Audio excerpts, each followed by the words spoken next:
Hi everyone, my name is Alexander Zalivako, and I'm the founder of From A to Z law firm. One of the areas of our expertise are sanctions, and in a series of presentations called Sanctions 360 Degrees, we will look into major sanctions economic regimes and the way they affect the lives of private individuals and corporations. Thank you very much for watching. We will discuss in this presentation a so-called 19th package of sanctions, which was introduced by the European Union against Russia on the 23rd of October. And more specifically, we would look into the following points. We would briefly touch upon those acts which form this package of sanctions.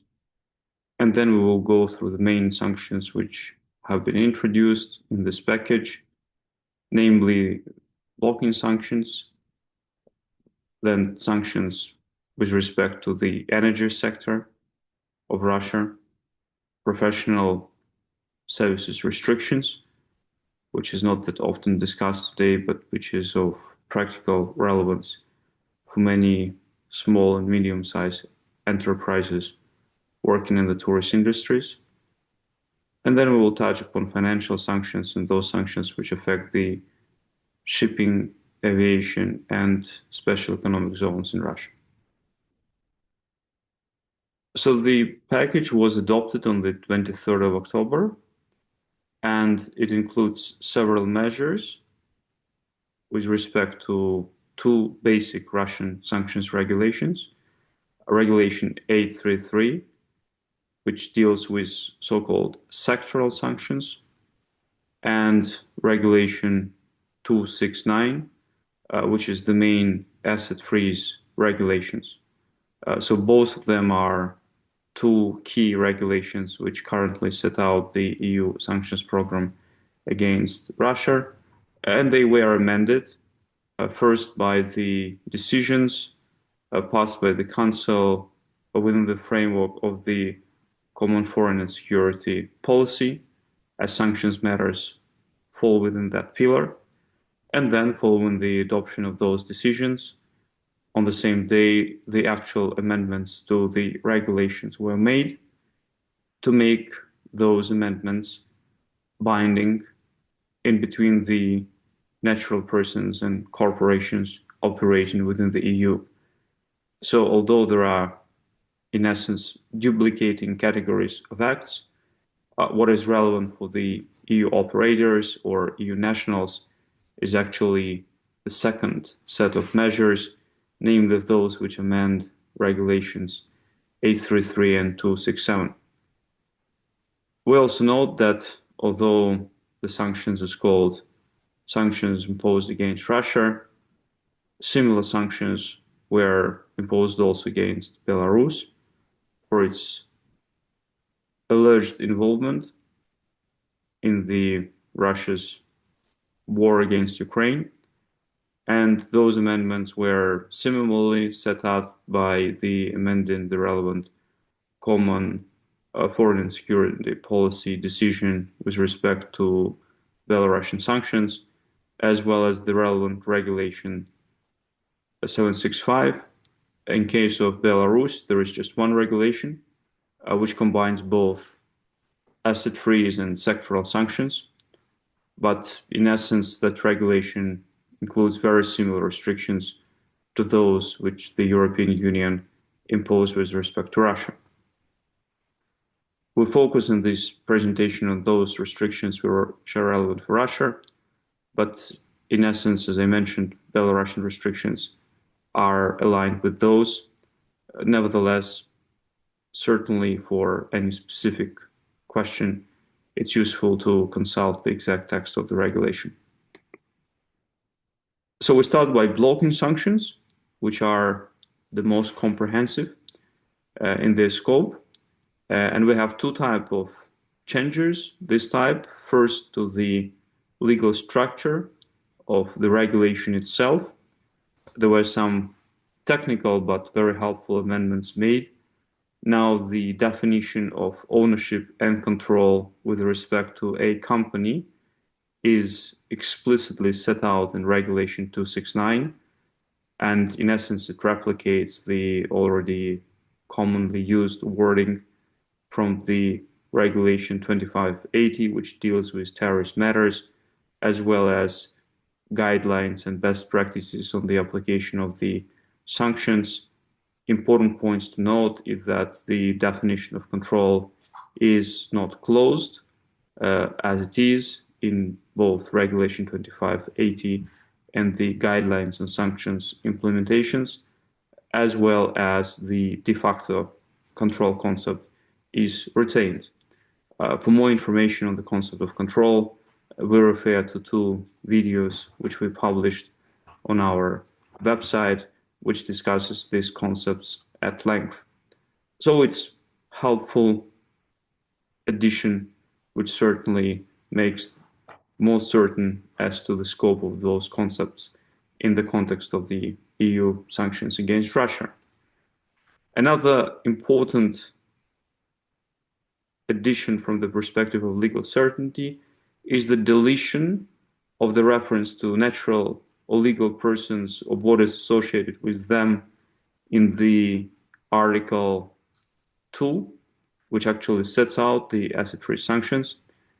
This inclusion caused a lot of confusion at the time it was made. The question arising whether only those persons who are listed in Annex 1 shall be subject to asset-free sanctions, or also those persons which are mentioned as associated with them, and again mentioned in Annex 1 should also be automatically subject to the asset-free sanctions. Commission clarified the point in a way that only listed persons should be subject to asset-free sanctions and not the associated persons, and it's helpful that now this also is made clear in the text of the regulation itself. Another noteworthy amendment is the addition of the new listing criteria, which relates to the forced assimilation or transfer of children from Ukraine, and new persons were listed on the basis of that criteria. There are a few very notable companies which were listed to asset-free sanctions. Notably, Polyus, the leading Russian gold producer, is listed. Evraz, the leading car manufacturer, is now listed. Two shipping companies, one internal and one external. FESCO is a particularly big player in Russian shipping industry and also the operator of a Far East port. So that's a noteworthy addition for the persons operating with the Far East of Russia. Shipbuilding complex Zvezda is an important industry capable to produce ice-breaking tankers. The only industry of this caliber in Russia was also listed. Then we see two refineries of China, which were listed for processing Russian crude. Noteworthy is a step which is, in essence, similar to the US secondary sanctions, the concept which, as we can see here, is picking up its trend also in the European Union. And finally, Evraz PLC, which is a holding company of Evraz Group, a large metals and mining company, was also listed, which again, given that its listing in the UK is probably not a substantial development as such, but is noteworthy. We now move to the sectoral sanctions and start with the matter which has been mostly publicized in the press and in various analyses, and relates to the EU prohibition on the export from Russia, import into the EU of Russian liquefied natural gas.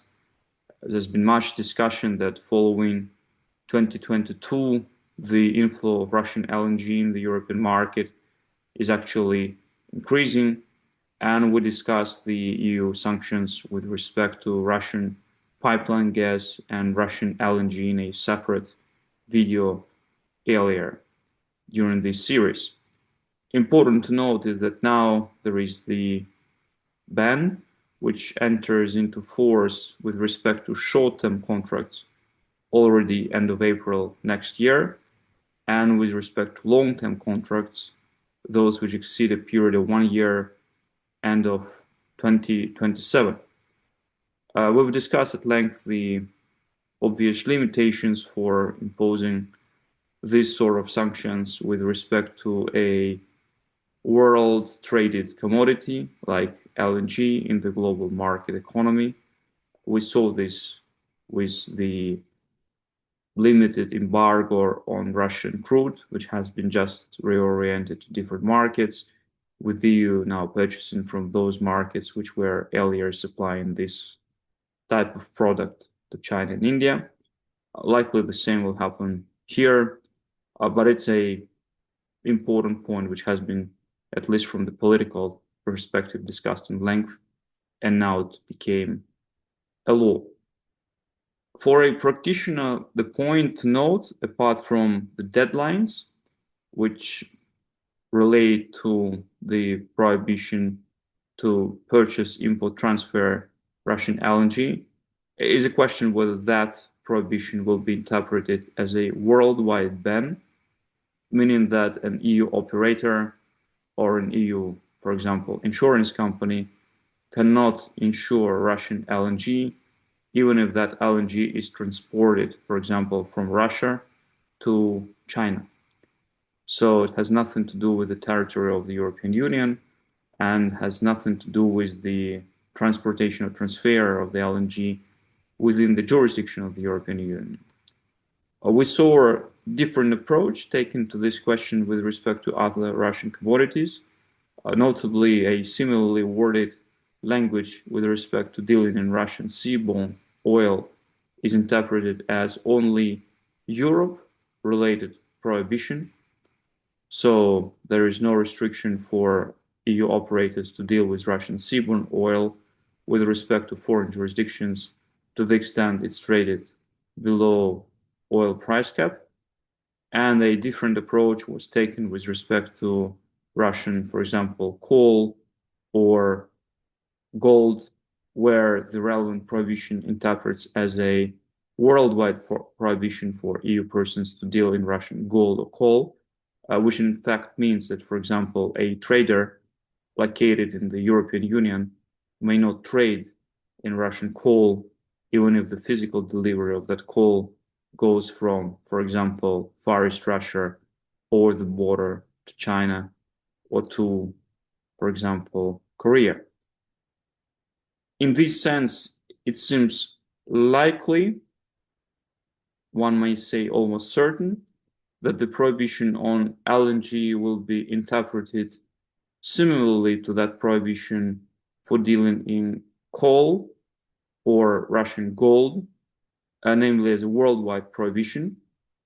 The reason for that is that when the crude oil restrictions were discussed, the important point was that the policy pursued by the European Union was twofold, namely to restrict Russian revenues in the first place, but then also to ensure the availability of this product to the world market.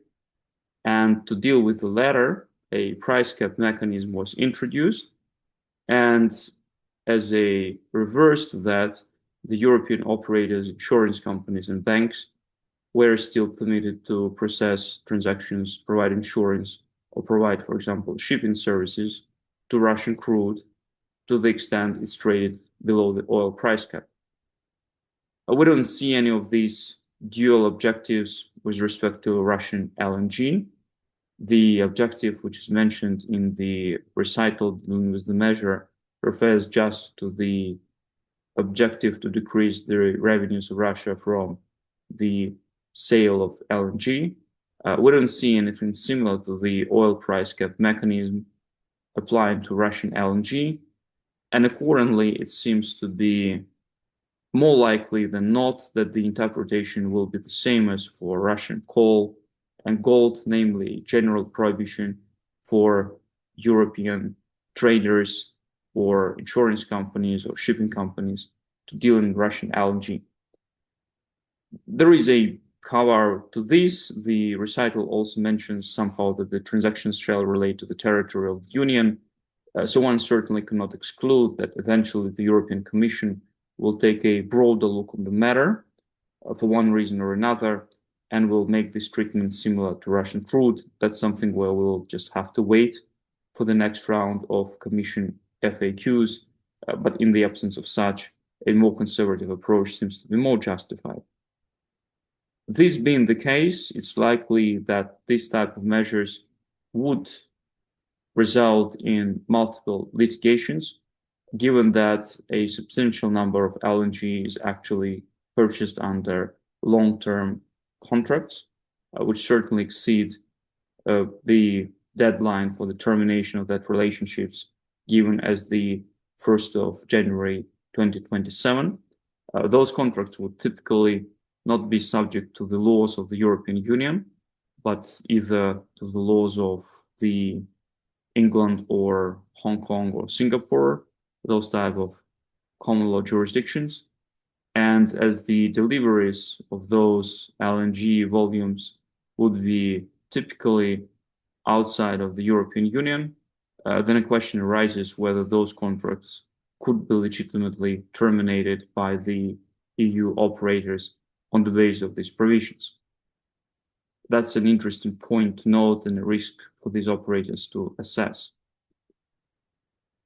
Another important measure, which is aimed to deal with Russian energy sector, is the measure which affects two Russian oil majors, Rosneft and Gazpromneft. Unlike US and UK, no sanctions have been imposed with respect to Lukoil, given its substantial presence in the EU market. So in essence, the measure which was taken by the European Union relates to a tightening of an already existing transaction ban, which applies to both of those companies, and in essence prohibits EU persons to deal in any transactions with them unless they fall within a list of permitted transactions.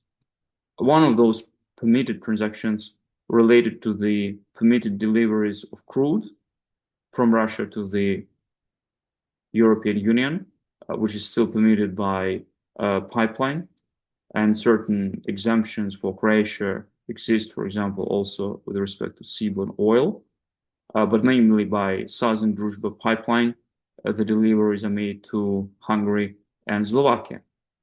So the transaction ban did not apply to those type of deliveries. Currently, this exemption would not be available to Rosneft and Gazpromneft, and accordingly, they would not be able to receive payments for crude delivered to the European Union market unless that crude is of non-Russian origin and is delivered by a non-Russian seller. So in essence, the only payments which would be permitted to those two companies are the payments related to the transportation services, which they offer for example, Kazakhstan sellers of crude to the European market. Another important exemption related to the ability of those companies to pursue projects outside of Russia, where those companies are minority shareholders. That exemption remains available for Rosneft and has been disapplied to Gazpromneft.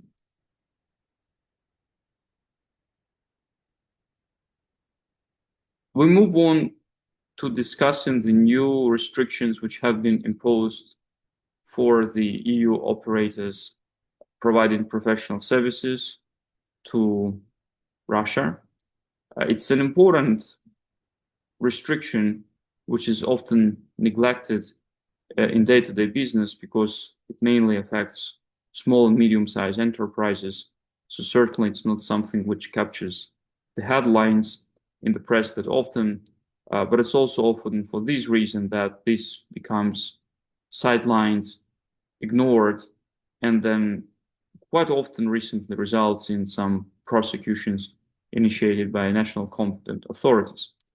So important to make a short recap of this prohibition. In essence, the EU persons, which means EU nationals or companies registered in the EU or operated from the EU territory, are prohibited to provide certain type of professional services, and typically those restrictions related only to the services provided to Russian government or legal persons established in Russia. So the provision of the services to Russian nationals has been historically out of scope of the restrictions. The categories of services which are prohibited is quite long and includes, for example, legal advisory services, accounting services, tax advisory services, services related to business consulting, quite a broad term, so many people should be mindful of this restriction, construction and engineering services, various marketing, sampling related services, polling related services, etc. The list is pretty long, and anyone who is in the professional services area and is dealing with Russia or Russian clients is certainly advised to consult Article 5N of Regulation 833, and if the position remains unclear, seek professional advice. What is noteworthy is that the scope of those services has been expanded, largely to include certain engineering services and computer-related services, as well as those services which are relevant for the development of artificial intelligence. So these type of services have been added, but the importance is more not that the new services emerged on the list, but that first of all, separate restriction was added with respect to non-listed services, so those services which are not on the list, to the extent they are provided to the government of Russia. So any type of non-listed service, if provided now to the government of Russia, requires a prior authorization. That's a potentially very broad restriction, which scope is certainly requires some sort of clarification. Because technically speaking, the definition refers to any type of service unless it's listed. So technically speaking, will include even utility services, taxi services, telephone services, services with respect to, for example, insurance.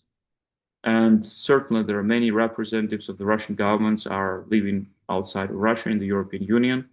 Embassies and diplomatic missions in the first place, but then there are many non-diplomatic formally establishments, non-consular establishments.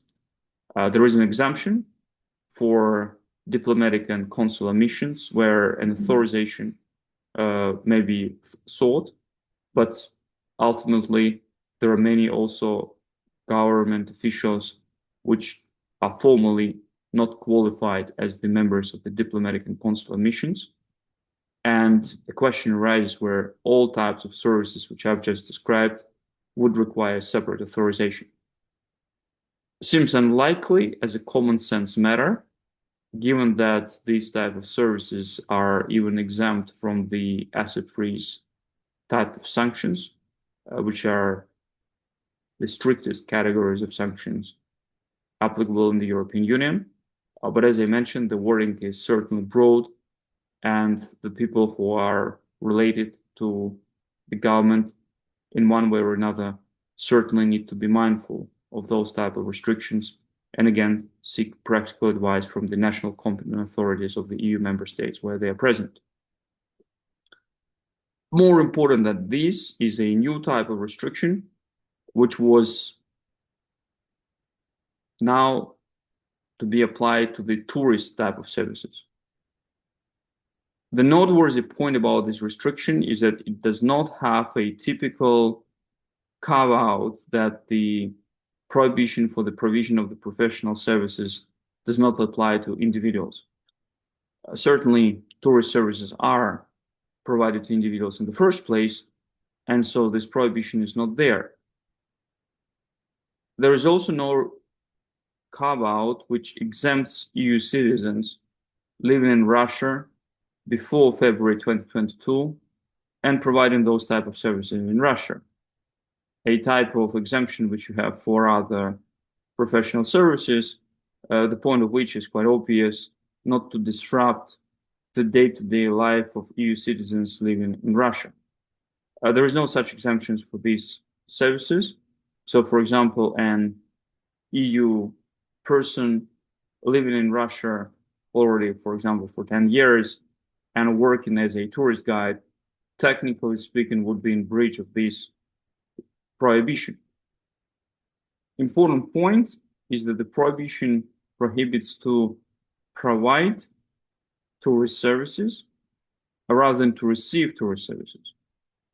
So it seems that the prohibition is aimed at the EU tour ticket operators, guides, advertisers, rather than the EU persons seeking tourist services, for example, from Russian operators, Russian travel agencies, and Russian advertising services. So to the extent you're a new citizen and you want to engage in tour operator in Russia to arrange your tour, in principle, this should not be a prohibited transaction, and you should be able to do that. We'll move on and consider the crypto and payment-related restrictions, which is a topical issue today and remains a concern for the drafters of sanctions. The key point to note there is that, as often with new payment services and new financial engineering mechanics, it is not that clear for a person who is not directly dealing with those matters what exactly those prohibitions want to achieve. So the point to note here is that the terminology which is used in the amended Article 5b, which deals with payment and crypto type of services and assets in the context of EU-Russian sanctions, and now adds issuing of payment instruments, acquiring of payment instruments, and payment initiation services as those type of services which are prohibited for Russian nationals or companies. So these are all defined terms in the payment directives. These are not common terms. And in the payment directive, they refer to the specific type of services. And it would suffice to say, for the purpose of my general overview of the sanctions package, that the regular account-based payments, whether made with own funds or with the overdraft funds, whether direct debit or direct payment instructions, are not falling within the scope of those restrictions. Those type of restrictions are all aimed broadly to exclude the service which is not provided from the banking account of the payer, but of the third party, and then is compensated by the payer. In the structure where a third party makes a payment, there is certainly a certain area for potential circumvention, because the payer and the payment route is less visible for the banks. And it seems that that was the background driving those type of changes. Important point to note is that, as I said, these are not common terms. They're specifically defined terms in the EU Payment Services Directive, and the regular payments made or received to the accounts are excluded from those restrictions. Similar to all other restrictions under Article 5b, to the extent a Russian national has also the nationality of the European Union member state or Switzerland or the members of the European Economic Area, meaning Liechtenstein, Norway, or Iceland, or a residency permit in any of those countries, either permanent or temporary. There is no differentiation between the residence permits. So those type of persons are not subject to Article 5b restrictions at all, which is a fair point, given that they are as any other European citizen. A new prohibition was added to deal with specific crypto assets, which are listed in Annex to the regulation. As of today, there is just one crypto asset added, which allegedly was developed by Russian state-owned financial institutions with a way to develop alternative routes for payment for exports of goods which are subject to various restrictions. So here, the point to note is that there is this type of restrictions, but I guess these assets would not be available for a typical EU investor or EU financial institution in any case. Several other measures have been made with respect to the financial sector. One of them is the expansion of the transaction ban. Regulation 833 operates with transaction ban as one of its measures. The difference with the asset-free sanctions is that there is no element of freezing assets. But apart from this, that's a very similar measure because any type of transactions, except for those which are expressly permitted in the regulation, are prohibited between EU persons and those financial institutions or non-financial institutions which are subject to the transaction ban. In Regulation 833, there are various, I would even say multiple, provisions which deal with the transaction ban. So one has to carefully go through the entire regulation to fully appreciate the scope of the transaction ban.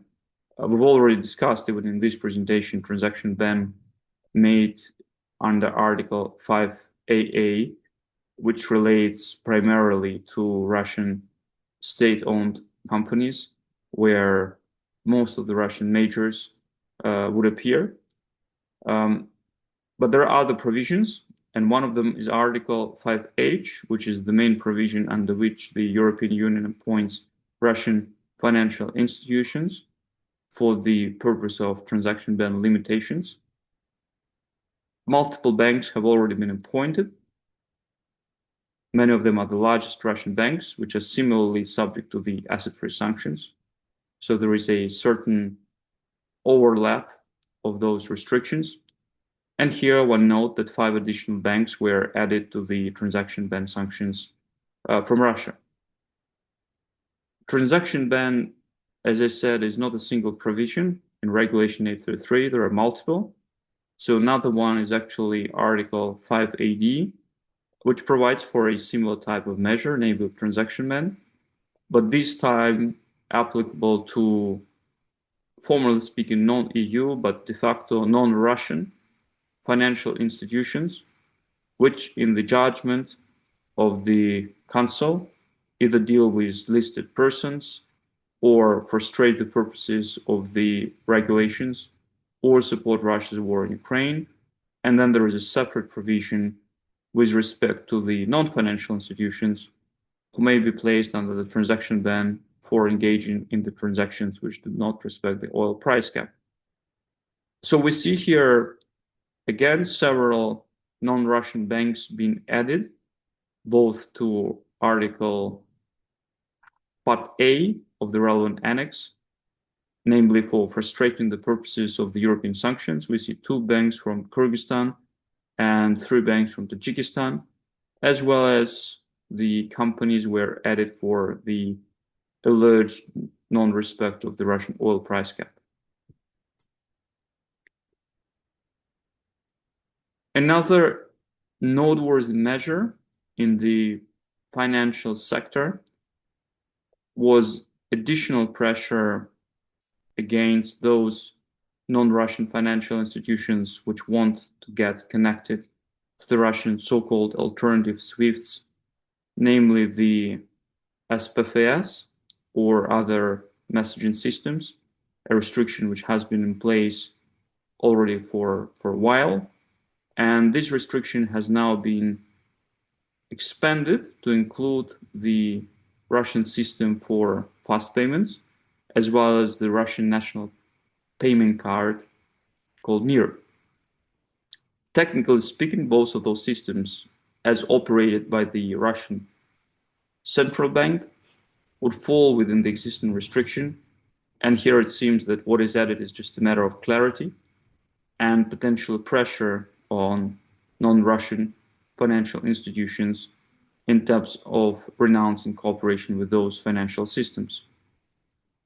The restrictions apply to the EU banks, which are prohibited to join any of those systems, as well as there is a risk for non-Russian financial institutions that may be placed under the transaction ban in the European Union to the extent they join the relevant type of systems.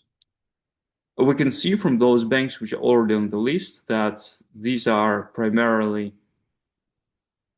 at least what would the names of those banks suggest, subsidiaries of already Russian listed banks. There were 3 names on the list: Russian subsidiary in Belarus of VEB, which is the National Economic Bank of Russia, then the Gazprom Bank, and the Shanghai branch of VTB, which is not even a separate legal person, but it's just VTB itself.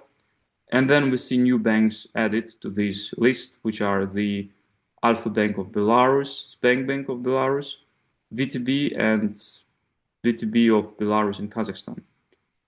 So in essence, the restriction so far seems to apply to the non-Russian subsidiaries of Russian banks, which, as I've said, by now are largely subject to asset freeze restrictions, and accordingly, this type of additional measure seems to be of little relevance for the EU operators and is more designated towards non-EU third country-based financial institutions which want to join Russian payment systems or financial messages transfer systems. A set of measures have also been adopted with respect to the Russian shipping and aviation sector. One can summarize them as further attempts to put additional pressure on the operations of Russian shadow fleet, where insurance was now complemented by reinsurance as the service which is prohibited to be provided to the Russian listed vessels. By way of general reminder, the European Union introduced, similar to the United States, a list of listed vessels, and those vessels, as a general matter, cannot have access to the EU ports except in emergency or for humanitarian reasons or to prevent environmental disasters, as well as a very broad range of services cannot be provided to those vessels, and we see that now reinsurance is added as one of those services. As an additional pressure, presumably to make more difficult the transactions with the Russian vessels and aircraft, there is a prohibition for EU companies to provide insurance and reinsurance services with respect to that vessels and aircraft which have been operated by Russian government or Russian legal persons and then are sold outside of Russia. So within a 5-year period, insurance and reinsurance cannot be provided for those type of aircraft and vessels. Again, unlikely the provision would be relevant for a long-haul aircraft, which Russia badly needs itself, given its high dependence on the supplies of aircraft from the United States and the European Union, as well as the vessels, which it's buying with a view to actually expand its shadow fleet. But the provisions still may have the practical reference with respect to, for example, private air jets. On the initial reading, they seem to be out of scope because they would not be operated by a legal person in Russia, but typically the operator will be located outside of Russia. But then the ultimate beneficiary may be a Russian individual or a Russian person. So a very careful consideration would need to be taken of this provision, which does not seem to apply on first reading, but then certainly a particular holding structure of the relevant private jet, which is very fact specific, needs to be taken into account. Final point to note on new restrictions which are relevant for those EU persons which invested or otherwise dealt with Russian companies registered or having representative offices or a principal place of business in Russian special economic zones. The restrictions now list those zones where no new type of cooperation is permitted. And in addition to this, the European investors would be expected to exit their existing relationships by a deadline indicated in the regulation. Here it's important to note that as the matters stand due to Russian counter-sanctions, such exit from Russian investments is exceptionally difficult, subject to the payment of a huge tax in Russia, which de facto makes this exit very difficult, if impossible at all. So it remains to be seen whether this measure would affect these investors in the first place and what may be the solution which those investors may find here. Thank you very much for watching. I trust that you found this presentation useful, and I hope to see you during my next presentations.